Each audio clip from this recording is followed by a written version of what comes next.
আসসালামু আলাইকুম সবাইকে। আশা করি সবাই অনেক অনেক ভালো আছো।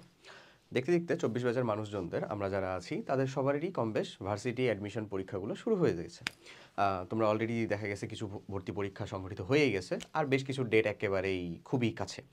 তো এরকমই একটা university Chittagong university.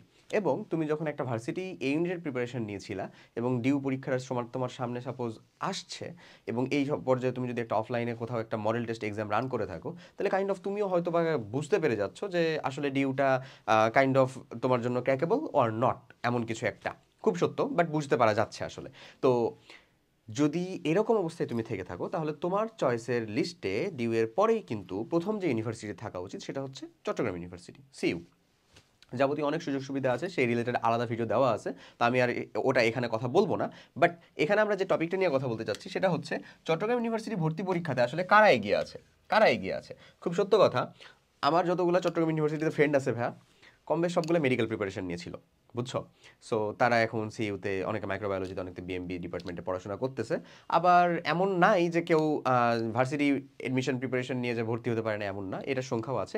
But literally ওই মেডিকেল আলাদের সাথে যোগাযোগ একটু বেশি হওয়ার জন্য বোধহয় সেটাই বেশি বারবার তোমাদেরকে বলতেছি। তো কারা আসলে এগিয়ে আছে, লাইক চট্টগ্রাম ইউনিভার্সিটি প্রিপারেশন নেওয়ার জন্য ভার্সিটি যারা প্রিপারেশন নিয়েছিল তারা আগে গেছে, নাকি হচ্ছে যারা মেডিকেল প্রিপারেশন নিয়েছিল তারা আগে আছে, আমরা সেটাই একটু কথা বলবো।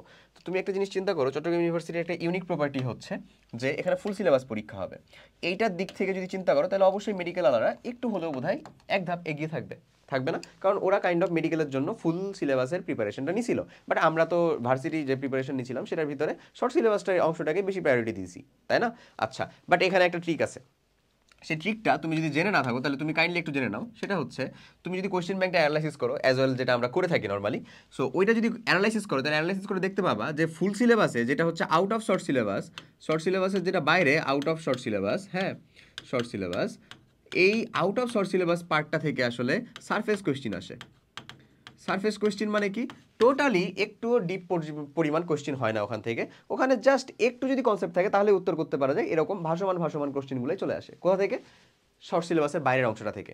আর যদি যে জায়গাটাতে একটু পেঁচাতে চাচ্ছে কোশ্চিনটা, বা একটু হার্ড করতে চাচ্ছে, স্ট্যান্ডার্ড করতে চাচ্ছে, সেই জায়গার কোশ্চিনটা কিন্তু অবশ্যই শর্ট সিলেবাসের মধ্যেকার অংশ থেকে। সো এটা আবার তোমার জন্য, যারা ভার্সিটি প্রিপারেশন নিয়ে আসো তাদের জন্য একটা প্লাস পয়েন্ট, ওকে।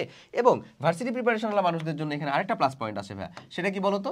100 mS অথবা তার থেকে কম ক্যালকুলেটর ইউজেবল, ঠিক আছে? সো চট্টগ্রাম ইউনিভার্সিটি তুমি ক্যালকুলেটরটা ইউজ করতে পারবা, এবং 100 mS বা তার থেকে কম, ঠিক আছে? সো এই যে একটা দুইটা যে ঘটনা, এই দুইটা ঘটনাটা কিন্তু প্যারালালি তোমার জন্য অবশ্যই, তুমি যদি ভার্সিটি প্রিপারেশন নিয়ে থাকতা তাহলে তোমাকে এগিয়ে রাখবে। এবং যে আমরা যত যাই বলি, যদি আমরা একেবারে জিজ্ঞাসা করি চট্টগ্রাম বিশ্ববিদ্যালয়ে ভর্তি যুদ্ধে কারা এগিয়ে আছে, তাহলে এক কথায় উত্তর দেওয়া যায় চট্টগ্রাম বিশ্ববিদ্যালয়ে ভর্তির প্রিপারেশন যারা নিছে তারা এগিয়ে আছে। সো ভর্তির প্রিপারেশনের জন্য কি আলাদাভাবে প্রিপারেশন নেওয়া লাগবে? উত্তরটা হচ্ছে হ্যাঁ, অবশ্যই নেওয়া লাগবে রে ভাই।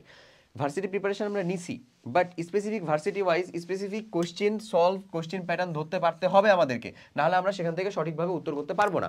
সো এই যে কোশ্চেন ব্যাংক অ্যানালাইসিস করে পড়ার জন্য আমরা যে কাজটা করতে পারি সেটা হচ্ছে, আমরা কিউএনএ থেকে, আমাদের কিউএনএ পাবলিকেশন থেকে চট্টগ্রাম ইউনিভার্সিটির এই ইউনিটের জন্য অ্যানালাইসিস মেগা বুকটা নিতে পারি। এই অ্যানালাইসিস মেগা বুকের ভিতরে ফুল সিলেবাসের সম্পূর্ণ গোছানো তথ্য কোশ্চেন ব্যাংক অ্যানালাইসিস করে প্রিভিয়াস ইয়ারের কোশ্চেন সলভ সহ সাজানো আকারে দেওয়া আছে।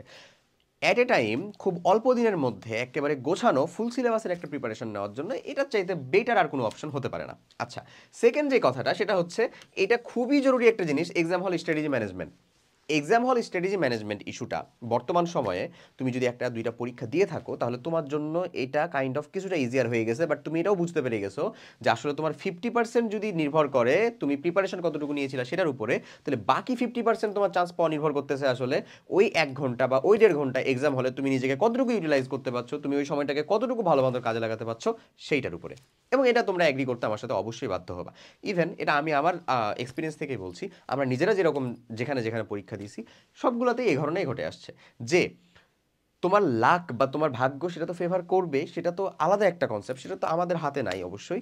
বাট তোমার প্রিপারেশন নেওয়া বা তোমার পরিশ্রম করাটা নির্ভর করতে পারে 50%, এবং বাকি 50%ই নির্ভর করে তুমি 1 ঘন্টা বা 1.5 ঘন্টাকে কতটা সুন্দরভাবে ইউটিলাইজ করতে পারছো আরেকজনের থেকে। কারণ ওই সময় তোমার পড়ালেখা বাদ দিয়ে যদি অন্য কিছু মনে আসে ভাই, তাহলেই তুমি বুঝতে পারতেছো সেটা আমাদের জন্য ড্যামেজের বিষয়, সেটা আমাদের জন্য আপগ্রেডিংয়ের বিষয় না আসলে।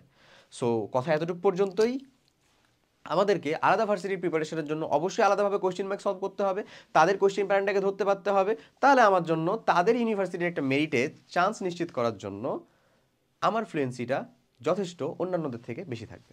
সো সবাই ভালো থাকো, সুস্থ থাকো, কোশ্চেন ব্যাংক অ্যানালাইসিস করতে করতে পড়াশোনা করতে থাকো। আল্লাহ হাফেজ, আসসালামু আলাইকুম।